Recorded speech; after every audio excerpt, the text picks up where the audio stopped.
Well, it's not as if the clinicians have been any more careful than the personality theorists in elucidating the actual nature of their diagnostic categories, right? I mean, one of the reasons I'm a clinician and a personality psychologist, I mean, one of the reasons I find your work interesting and compelling is because you do the psychometrics properly.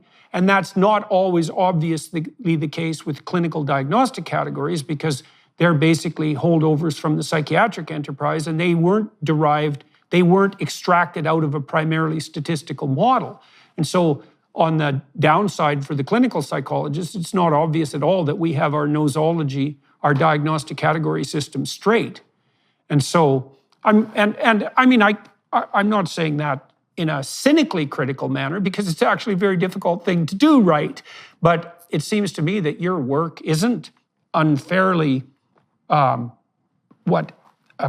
poaching on the grounds of clinical psychologists, because somebody has to do the basic psychometric work. It's like, well, what are the basic categories of, let's say, predatory and parasitical behavior? Now, you can imagine that there's a place where that becomes clinically extreme and has to be dealt with in another manner, but there's absolutely no reason not to look at its subclinical manifestations as well. One of the reasons I wanted to talk to you now is because I've been reading a number of papers. I got really interested in this idea that virtualization enables, well, maybe psychopathy, but maybe more broadly, dark tetrad behavior. Because one of the open questions is, if you're dealing with someone who has these personality proclivities that you described, Machiavellian, narcissistic, psychopathic, and sadistic, they obviously lack a Freudian superego in some sense. They can't regulate their own behavior in a social manner. Left to their own devices, they will exploit and hurt. And so then you might say, well, what keeps people like that in check? And one of the answers to that would be, well, the same thing that keeps the rest of us in check, which is mechanisms built into the neurobiology of our face-to-face contact. Like, we know that if you put people in a car, they'll be ruder to each other, to someone in another car, than they would be face-to-face on the street.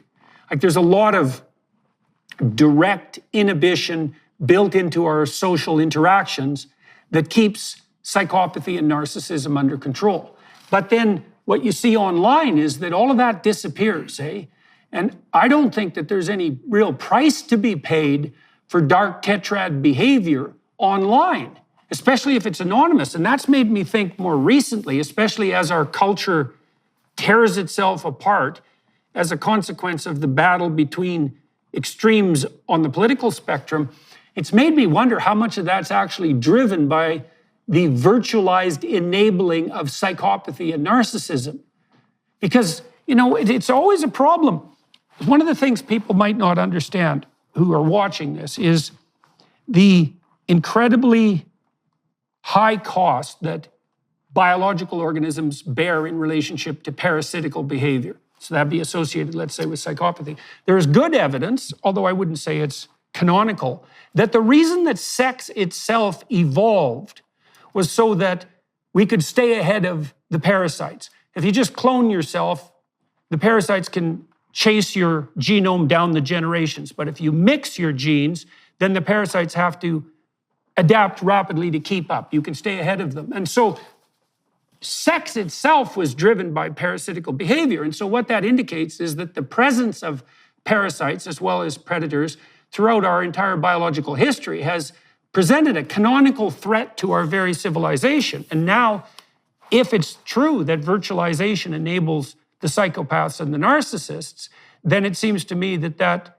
produces a cardinal threat once again. And there's been a spate of research more recently using the dark tetrad measures to investigate such things as narcissistic self-promotion on TikTok and Instagram, but also trolling and online bullying.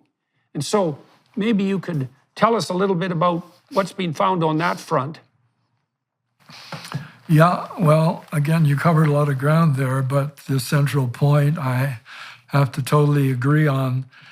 And we got into a specific aspect where sadism plays a big role, and that is the trolling online.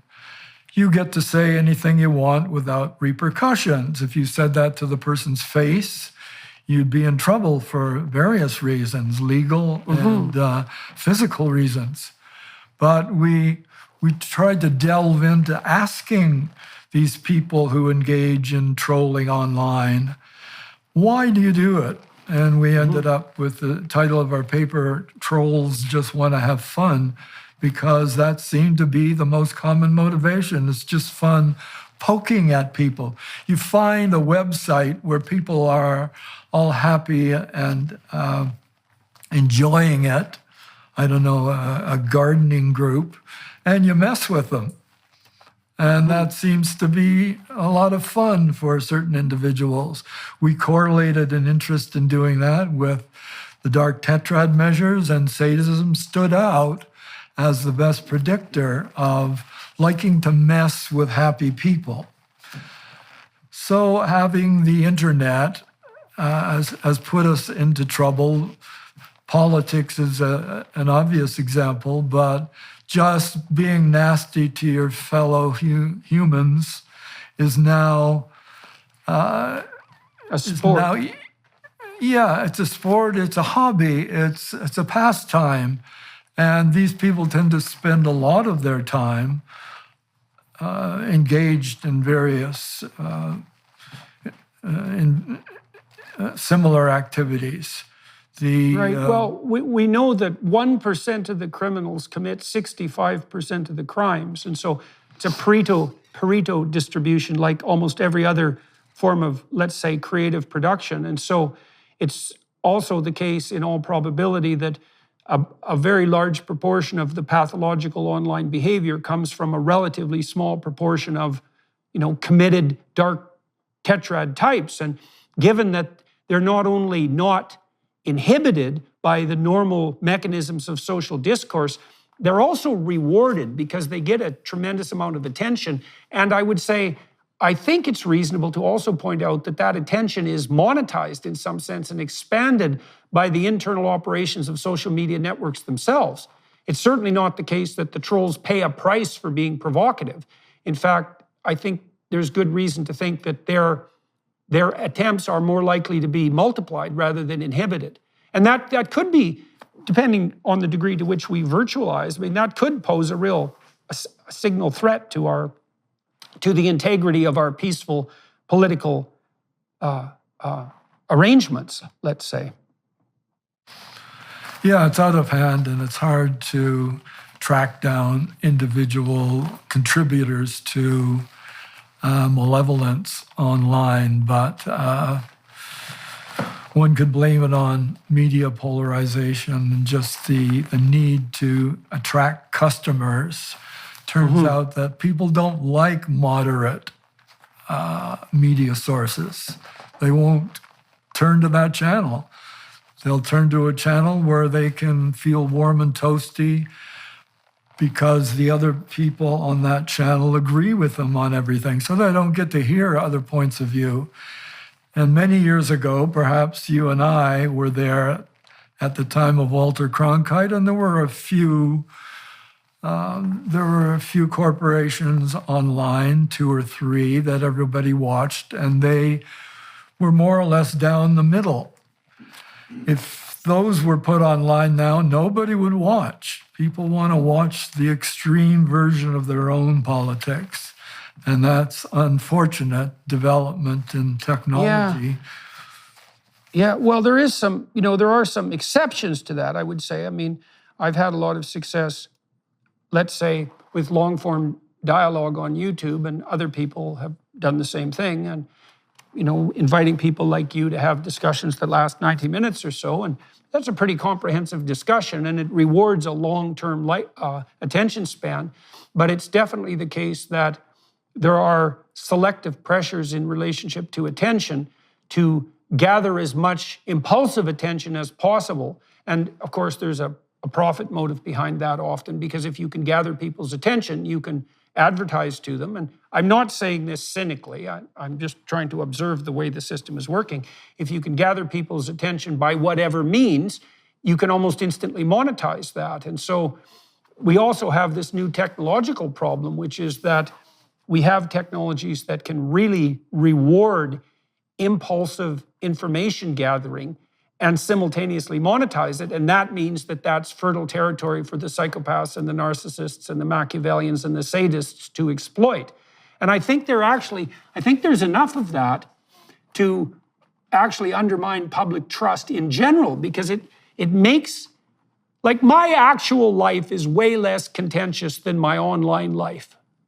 You know, they're not even in the same universe in some sense. Is that sense of polarization, it's really very difficult to tell now in the modern world how much of that is a mere consequence and a mere appearance of virtualization and how much it actually reflects some fundamental disquiet. I mean, I know they loop, but we have no way of really knowing. And if it is true that virtualization enables psychopathy, then that's a real conundrum. That's a real tough nut to crack.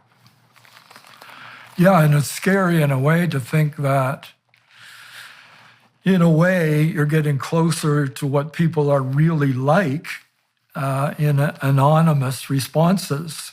We know that from questionnaire work, that the more anonymous responses, the less desirable the answers that you get from people are.